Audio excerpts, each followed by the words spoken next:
আসসালামু আলাইকুম। আমাদের মধ্যে অনেকেই আছি যারা আমরা একে অপরের সাথে অর্থ, জামা কাপড় এই ধরনের জিনিসগুলো নিয়ে কম্পিটিশন করি। একটা মানুষ যদি 400 টাকা দিয়ে একটা জামা কিনে, আমাকে 800 টাকা দিয়ে আরেকটা জামা কিনতে হবে। একটা মানুষ যদি 2টা ফোন থাকে, আমাকে 4টা ফোন ইউজ করতে হবে। একটা মানুষের কাছে যদি কম দামে একটা ফোন থাকে, আমার তার চাইতে খুব বেশি বাজেটে একটা জামা কিনতে হবে বা ফোন কিনতে হবে।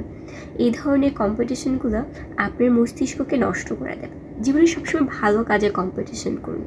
কেউ যদি একদিনে 10টা মানুষকে উপকার করেন বা কেউ যদি একদিনে 10জন মানুষের কাজে আসে, আপনার উচিত এমন কাজ করা যেন আপনি দিনে 20জন মানুষকে উপকার করতে পারেন। একজন মানুষ যদি 10জন মানুষকে সাহায্য করে, আপনার উচিত তার সাথে কম্পিটিশন করে 20জন মানুষকে সাহায্য করা। কখনোই এমন কোনো কাজ করবেন না যাতে নিজেকে নিজে ছোট মনে হয়। কখনোই অর্থ সম্পদ নিয়ে প্রতিযোগিতায় নেমে পড়বেন না, কারণ এই ধরনের কম্পিটিশনগুলো আমাদের মন মানসিকতাকে নষ্ট করে দেয়।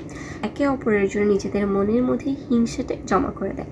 কাজে এই ধরনের কম্পিটিশন থেকে দূরে থাকুন, আদর্শে আসুন, আদর্শে চলুন, নিজের সবটুকু দিয়ে অন্যকে সাহায্য করার চেষ্টা করুন।